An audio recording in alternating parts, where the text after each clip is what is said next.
Olha, ganhar um brinde, que na verdade é uma assinatura de revista, receber uma mensagem no celular e acabar pagando por ela. Muita gente pode deixar esses casos para lá, mas eles, na verdade, são golpes. Vamos voltar a falar com Marco Aurélio Melo. Marcos, esse golpe é comum aqui no estado? E como é comum, Lenilda, não só aqui no estado, né, mas em todo o país, acontece com uma frequência incrível. E esse é o assunto da coluna Conheça Seus Direitos de hoje. Quem fala pra gente é Rodrigo Cunha, que já está aqui ao meu lado. Bom dia, Rodrigo. Como proceder, então, diante de uma situação como essa? Bom dia, Marco Aurélio, bom dia a todos. É justamente nesse período natalino que aumenta a quantidade de golpes dados aos consumidores. Então, os criminosos se aproveitam justamente do 13º para tentar tirar vantagem e ganhar um dinheiro fácil. Um dos golpes que mais acontece nessa época é justamente o envio de mensagens ao consumidor informando que ele ganhou desde carro, motos, ao mais comum que é uma TV de plasma, e informando que esse prêmio está em São Paulo. Então, para ele resgatar esse prêmio é necessário apenas que ele faça o depósito do frete. E o consumidor, agindo de boa fé, convencido pelaquela mensagem que lhe é passada, acaba depositando um valor e nunca mais ele tem esse dinheiro de volta. Como também, como foi mencionado pela Lenilda, e acontece isso durante todo o ano, o consumidor ele é abordado em diversas situações, em shoppings, aeroportos, rodoviárias, por pessoas informando que tem um brinde, uma revista para ele receber naquele momento e que é necessário apenas que ele preencha um formulário. Então, mal sabe ele que esse formulário é a assinatura de um contrato e após esse brinde inicial, todo mês passa a receber uma cobrança em sua casa e a revista. E ele não consegue cancelar. Então, pelo fato de ter assinado esse contrato, que é um formulário. Então, essas situações cada vez mais são frequentes. É importante também dizer que o consumidor, se ele contratou de uma forma que não foi transparente, a empresa não agiu de boa fé, ele tem direitos e pode cancelar o contrato, inclusive pedir de volta tudo aquilo que foi pago indevidamente. Agora, Rodrigo, muitas dessas mensagens, falando especificamente das mensagens de celular, geralmente eles se utilizam até de personalidades artísticas, de programas de auditório, programas de televisão, para tentar enganar esse consumidor, né? É verdade. Inclusive, pelas ligações telefônicas, se consegue passar uma segurança, uma confiança às pessoas, tanto se utilizando de personagens conhecidos do grande público, como também, muitas vezes, simulando situações de escritório, simulando situações para digitar de forma eletrônica, de menu eletrônico, quando não existe, são sistemas frajutos, para que justamente passe a segurança ao consumidor e seja mais fácil enganar.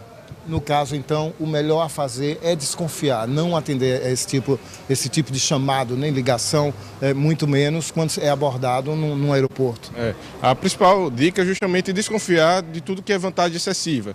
Desconfiar também daquelas situações em que pede depósito antecipado, como também é normal você encontrar em classificados em jornais, de empresas oferecendo crédito fácil, financiamento sem consulta SPC, sem o Serasa, e essas situações, na grande maioria das vezes, é um golpe. Por quê?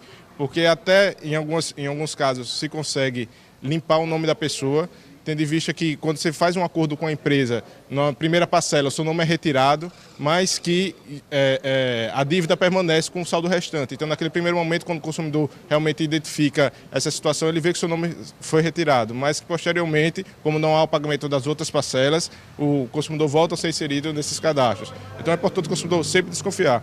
Lembrando que aqui não é só a pessoa física, as pessoas jurídicas também cada vez mais estão sendo vítimas, principalmente de golpes de listas telefônicas, onde empresas ligam dizendo que para uma atualização cadastral solicitar algumas informações para anunciar aquela empresa em determinado site, em determinada lista telefônica, e que depois também chegam as cobranças por esses serviços que não foram solicitados pelo consumidor e que eram colocados como sendo gratuitos.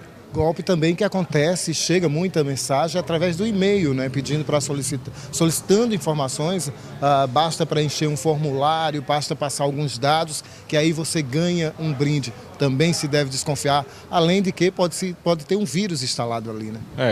Todos os e-mails o consumidor tem que ter segurança da origem dele. Por exemplo, e-mails recebidos de lojas, dá preferência de entrar no próprio navegador e acessar o site da loja, porque muitas vezes ao clicar naquele e-mail, você é remetido a um site virtual que simula o site real de uma empresa verdadeira, mas que ali é só uma fachada. Então, os golpistas utilizam para conseguir número do cartão de crédito, dados pessoais, e esse produto nunca vai chegar à casa do consumidor. São muitas vezes idênticos aos reais, mas que é apenas de fachada. Por isso é importante o consumidor sempre digitar no navegador o endereço que quer visitar. Agora, Rodrigo, como provar então, por exemplo, só a mensagem em si que recebeu no celular é uma prova, já serve de base para se abrir um processo? Sim, a mensagem ela já é uma prova do contato feito com o consumidor. O consumidor também pode se cercar do máximo de seguranças. Eu aqui não poderia até orientar o consumidor a pedir um telefone fixo e ligar para esse local para confirmar, mas muitas vezes isso é informado, é dado um número fixo para que o consumidor ligue para confirmar alguns dados, e esses dados são confirmados, mas só que já é uma outra estrutura que se tem por trás justamente para reforçar esse golpe. Então o consumidor deve se cercar do máximo de segurança, todos os e-mails que forem trocados, e procurar o PROCON, inclusive preventivamente, para saber se aquele caso ele é habitualmente considerado como sendo um golpe. Então nessas condições o PROCON tem uma estrutura preparada para prestar essas informações. E vale lembrar também que nunca, né, nas centrais de atendimento realmente das empresas, elas pedem para se passar senhas, por exemplo, senha de cartão ou qualquer tipo de senha.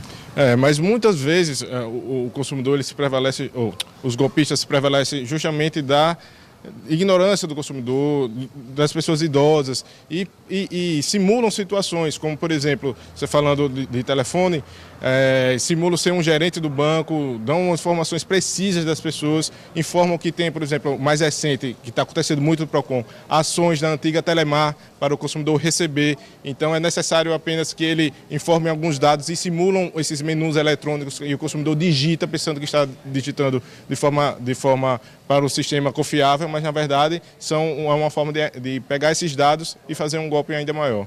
Ok, Rodrigo, muito obrigado então mais uma vez por seus esclarecimentos. Até a próxima semana com mais um assunto aqui na coluna Conheça Seus Direitos. Portanto, é preciso tomar muito cuidado, desconfiar sempre, como disse o Rodrigo, dessas vantagens que são apresentadas. Receber uma mensagem, questiona o seguinte, é uma mensagem no celular dizendo: você ganhou alguma coisa do programa X, da emissora tal. Se você não participou, se você não ligou para lá para se cadastrar, se você não está participando dessa promoção, como é que você ganhou? Então, tem mais que desconfiar, não caia nessa, porque esses brindes, essas vantagens, como ficou claro, escondem golpe e vai dar muita dor de cabeça. Voltamos aos estúdios do Jornal da Paz de Sara amanhã.